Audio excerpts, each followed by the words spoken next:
Friends नमस्कार, मैं हूं आपका फ्रेंड कमल नंदलाल और मैं आप सभी दर्शकों का हार्दिक वेलकम करता हूं आप ही के अपने चैनल कमल नंदलाल पर यूट्यूब, फेसबुक और एचटीवी नेटवर्क पर। दोस्तों, हम आपके लिए लेकर आए हैं स्पेशल सेगमेंट के अंतर्गत वास्तु विद कमल नंदलाल। जी हाँ, वास्तुशास्त्र में बात करेंगे विशेष आज एक खास टॉपिक पर, चैत्र नवरात्रि। जी हाँ, चैत्र नवरात्रि आने ही वाली है ना?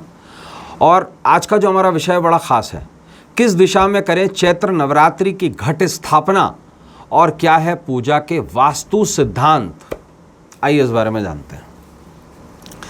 देखिए, साल 2022 में शक्ति की उपासना का महापर्व चैत्र नवरात्रि सभी सनातनियों का नया साल शनिवार 2 अप्रैल 2022 से आरंभ होकर 11 अप्रैल सोमवार के दिन 2022 को समाप्त होगा। चैत्र नवरात्रि में 9 दिनों तक शक्ति के रूप में ऊर्जा की साधना की जाती है। वास्तु का सिद्धांत भी दिशा और ऊर्जा के संतुलन पर ही टिका हुआ है। अगर किसी भी स्थान पर सही दिशा में सही ऊर्जा संतुलित तरीके से प्रभाव कर रही हो तो वहाँ वास्तु दोष हो ही नहीं सकते।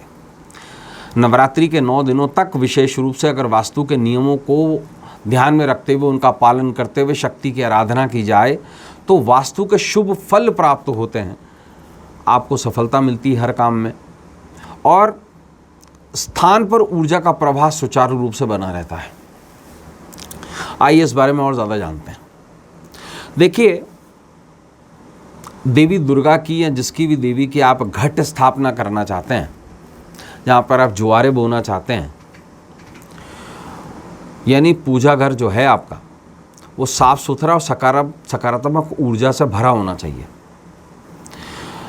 पूजा घर का रंग हल्के शेड का होना चाहिए, जैसे हल्का पीला, हल्का गुलाबी, हल्का हरा, पिस्टोचे कलर जिसको बोलते हैं, या हल्का बैंगनी। ये रंग सकारात्मक ऊर्जा के स्तर को बढ़ाते हैं। पूजा घर का रंग काले, नीले और भूरे चुटकीले और तामसिक रंगों से भरा हुआ नहीं होना चाहिए। अब बात करेंगे घट स्थापना कौन सी दिशा में की जाए।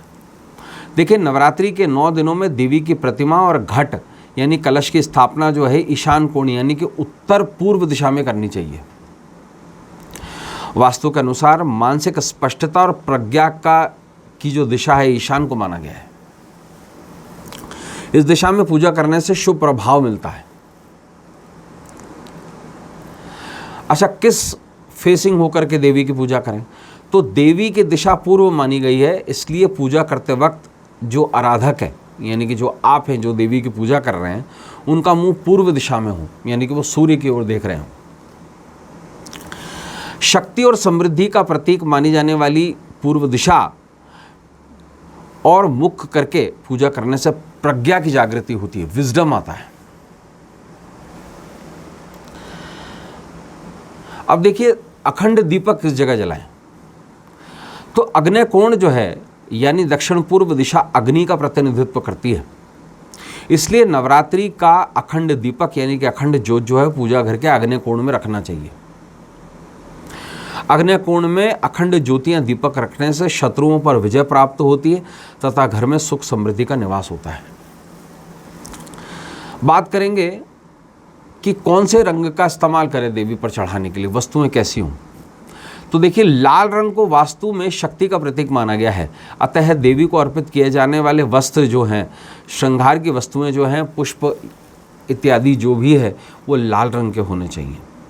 पूजा कक्ष के दरवाजे पर हल्दी, सिंदूर और रोली से दोनों तरफ स्वास्तिक बना देने से घर में नकारात्मक शक्तियां प्रवेश नहीं कर पाती हैं। वास्तुशास्त्र के अनुसार नाद जो है, नाद मतलब किसी भी तरीके की आवाज, नाद पूजा का स्वरूप है। इसका नाद करने से यानी कि कुछ भी बजाने से, इंस्ट्रूमेंट बजाने से नकारात्मक ऊर्जा समाप्त होती है और सकारात्मक ऊर्जा का सृजन होता है। ऐसे में शंखनाद और घंटनाद करने से आसपास का वातावरण शुद्ध होकर मन मस्तिष्क में सकारात्मक ऊर्जा का संचार करवाता है। आखिरी पॉइंट, नवरात्रि पूजन में नित्य पंचोपचार पूजा करें। ये पंचोपचार पूजन 5 तत्वों का समावेश है। क्या क्या है 5 तत्व? जब हम दीपक जलाते हैं तो अग्नि तत्व को संबोधित करते हैं। जब धूप जलाते हैं तो वायु तत्व को संबोधित करते हैं। जब गंध यानी कि तिलक चढ़ाते हैं हम तो वो जल तत्व, तिलक में अपन पानी मिलाकर चढ़ाते हैं ना, तो वो जल तत्व का संबोधित करता है। जब हम पुष्प चढ़ाते हैं तो आकाश तत्व का संबोधन करते हैं। जब नैवेद्य चढ़ाते हैं तो पृथ्वी का समावेश होता है। तो ऐसे में ये 5 तत्व जो है मिलकर पंचोपचार पूजन बनाता है। तो दोस्तों, ऐसे ही स्पेशल एपिसोड्स में आपसे कल फिर मुलाकात होगी। आज के लिए बस इतना ही, इजाज़त दीजिए। नमस्कार, नमः शिवाय।